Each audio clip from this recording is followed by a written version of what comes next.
मैं कहता हूँ खरी खरी में आप सबका दिल से स्वागत है। डिवाइन महाकाल की ओर से, प्रज्ञा महाअवतार बाबा जी की ओर से, गुरु माँ की ओर से और मेरी ओर से आप सबको ढेर सारे आशीर्वाद। सुखी रहो, खुश रहो, जीवन में आगे बढ़ो। मैं कहता हूँ खरी खरी में सनातन धर्म की बातें करते हैं। हम कर्म के बारे में चर्चा कर रहे थे। तो कर्म कहते हैं कि कर्म को समझना बहुत ही मुश्किल है।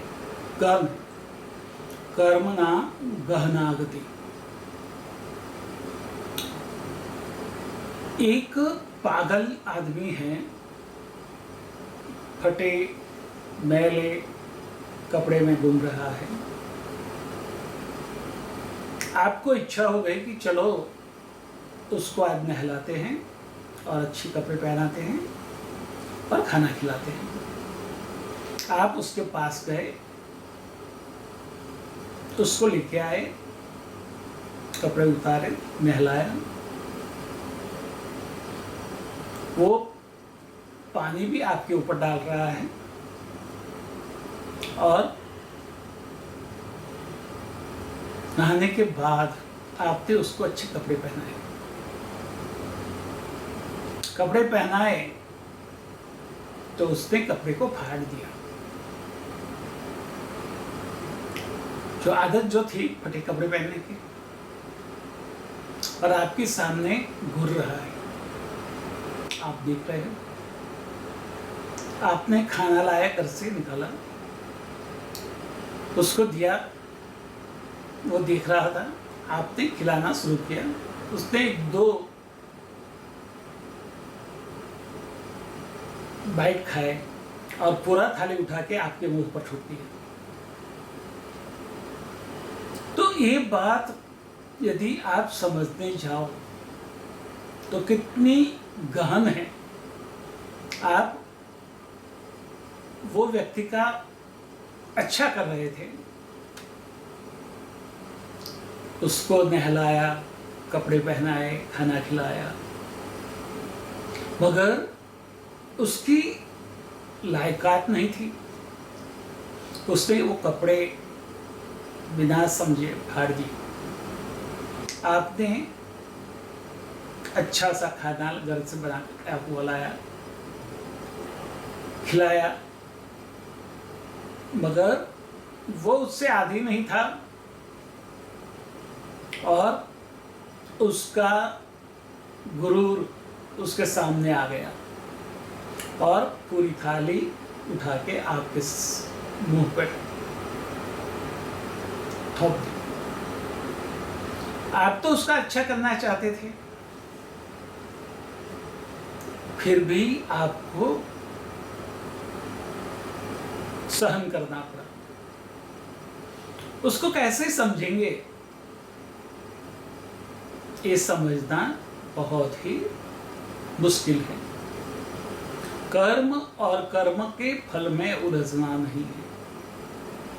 जो कर्म अपने आप होते हैं, अच्छे बुरे, मगर उसके परिणाम आपको सहजता से मिल जाते हैं। 2 मित्र थे, जा रहे थे। वो चिट्ठियों का एक झुंड, पूरा लश्कर जा रहा था। आपने धीरे से उनको क्रॉस किया, मगर आगे एक चिट्ठी जो अपने मार्ग से निकलकर बाहर आ गई थी, उसके ऊपर गलती से पैर पड़ गया और वो मर गई। आप कुछ नहीं, मगर वो जो आपके साथ आपका साथी था, उसने झुंड के ऊपर पैर रख के कई सारी कीड़ियों को मार दिया। थोड़ी दूर गए, एक क्षत्रिय आ रहा था अपने घोड़े पर सवारी करते हुए। और आप अपनी बातों में मस्त थे, उसने आपको गाली दी, आप सहम गए, बगैर कुछ बोले नहीं। दूसरा था, उसको भी गाली दिया, उसने सामने 2 गाली और दी, वो नीचे उतरा और उसको बराबर पीटा। ऐसा पीटा कि वो खड़ा भी नहीं हो सकता था। वो तो चला गया अपने घोड़े पर सवार होकर। आपने उसको घर पहुंचाया, मलहम लगाया, दवाई दी। देखो, कर्म आपने अनजाने में चिंटी को मारा था, उसने जानबूझ के मारा था, तो दोनों को परिणाम तो मिल गया, मगर कैसा? आपको गाली खाके, अपमान सहन करके चुपचाप सहमे हुए चला जाना पड़ा। उसने सामने जवाब दिया और मार खाई और हालत बहुत बुरी हो गई। कर्म एक ही था, चिंटी को मारना, मगर आपने अनजाने में किया था, उसने जानबूझ के किया था।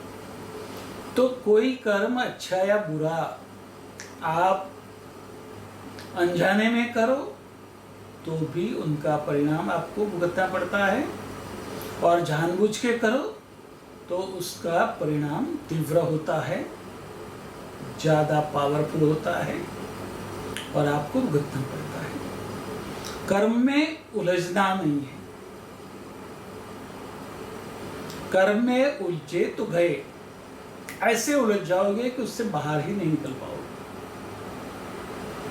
और कर्म क्या होता है? सारी योनियों में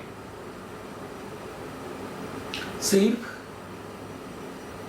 2 तरह के कर्म होते हैं। एक अपना अस्तित्व रखने के लिए, और अपनी प्रजावृद्धि के लिए। मगर मनुष्य योनि में आप और सारे कर्म करते हैं। कई कर्म वासना से करते हैं, कई द्वेष से करते हैं, कई लोभ से करते हैं, कई किसी को जलाने के लिए करते हैं। कोई चीज आपके पास नहीं है तो चोरी करके ले लेते हैं। तो ये सारे कर्मों का परिणाम तो आपको भुगतना है।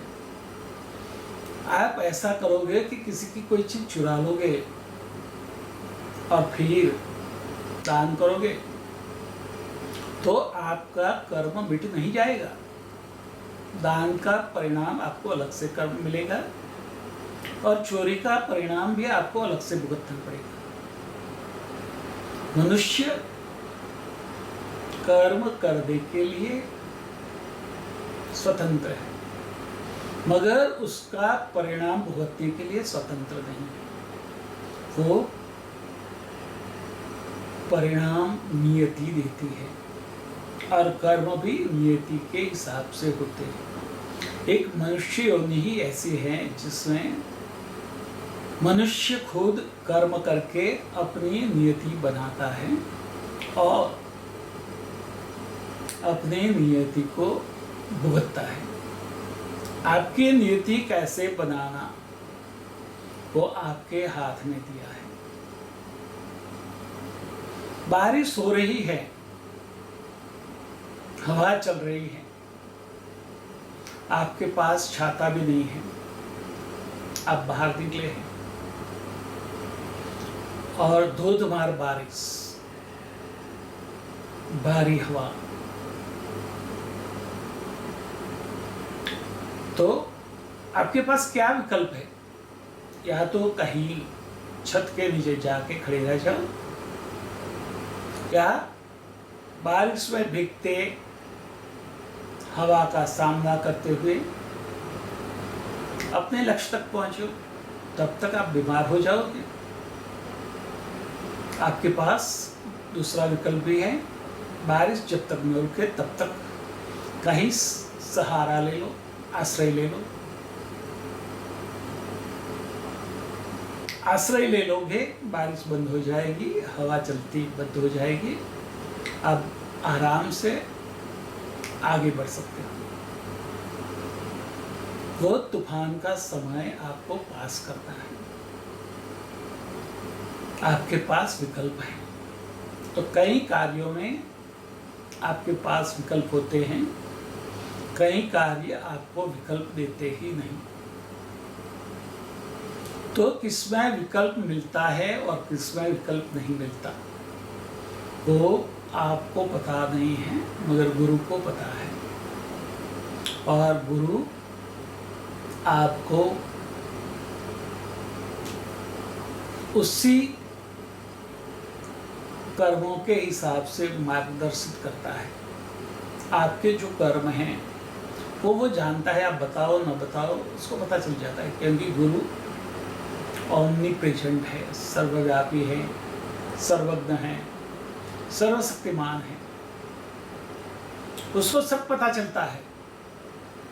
कभी वो झूठ भी बोलता है, कभी न जानने का डोर भी करता है, कभी आपके सवाल का उत्तर टाल देता है, मगर वो सब जानता है। गुरु को भगवान से कम मत समझो। जैसे भगवान सर्वज्ञ है, सर्वव्यापी है, सर्वशक्तिमान है, वैसे गुरु भी सर्वव्यापी है, सर्वज्ञ है और सर्वशक्तिमान है। omniscient, omnipresent and omnipotent। और गुरु की ये 3 क्वालिटीज की वजह से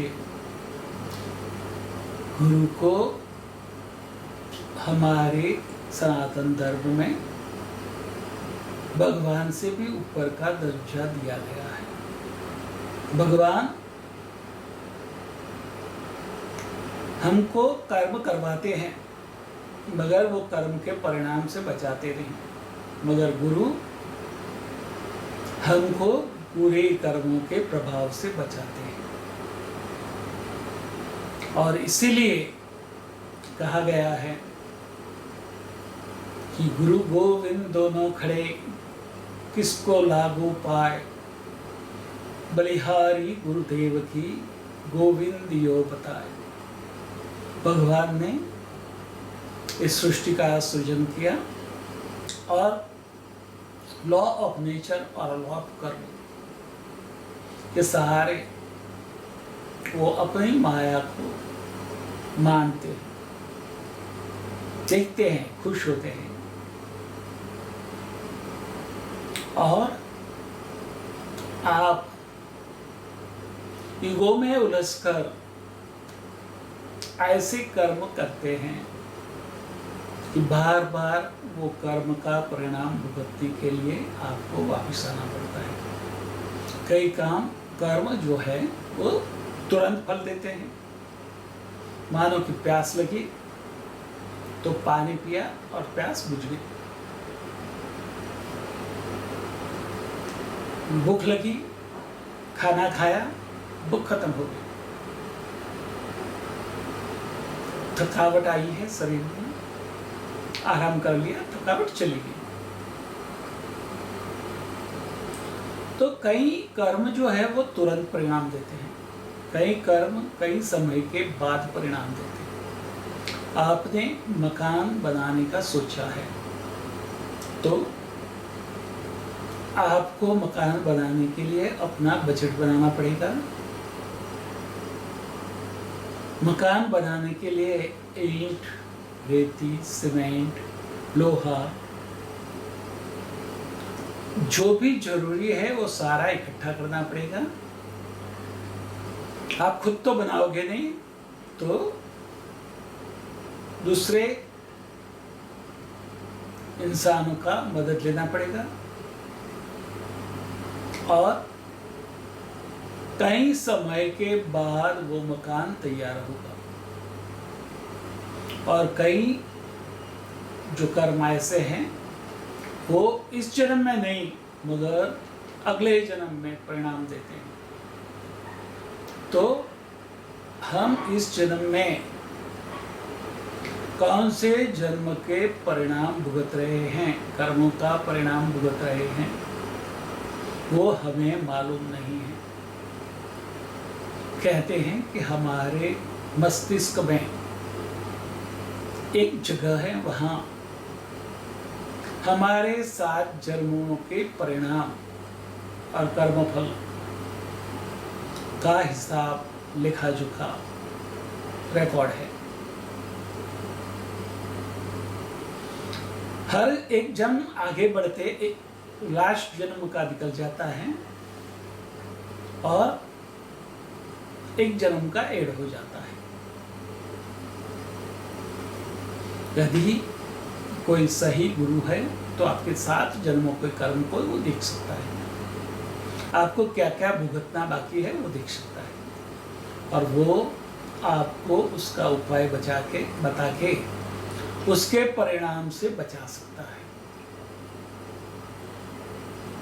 क्योंकि गुरु सर्वज्ञ है, वो सब जानते हैं। गुरु को कभी तरासो मत।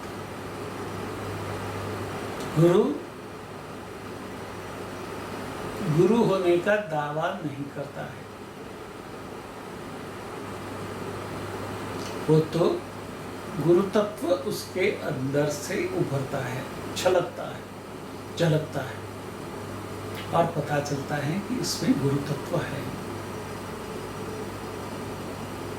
आपके गुरु आपकी चिंता करते हैं, आपको आगे कैसे ले जाना है, इस जन्म में और अगले जन्म में भी आपको मोक्ष तक कैसे पहुंचाना है, वो जानते हैं। सिद्ध गुरु है तो इसी जन्म को ही आपका अंतिम जन्म बना देंगे और आपको मनुष्य योनि में बार बार आने से रोककर सीधा देव योनि में भेज देंगे। गुरु पर विश्वास रखो, श्रद्धा रखो, कर्म में उलझो मत, जीवन सहजता से जियो, जीवन जीने का प्रयत्न मत करो, जीवन को जीतने का प्रयत्न मत करो,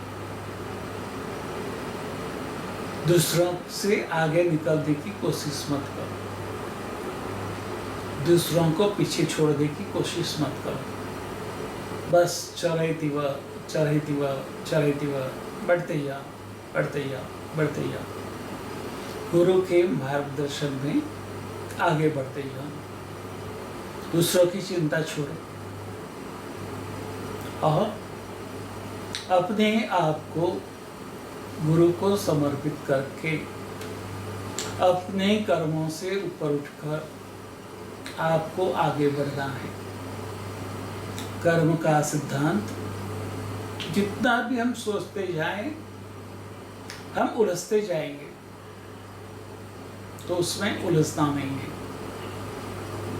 पूरा सृष्टि, पूरा ब्रह्मांड 2 नियम पर चलते हैं, लॉ ऑफ कर्म और लॉ ऑफ नेचर।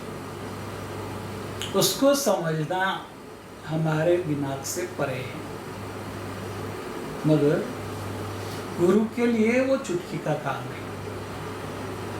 गुरु को समर्पित हो जाओ, अपने कर्मों का सारी जिम्मेदारी वो समर्पण भाव में गुरु के चरणों में सुपुर्द करो और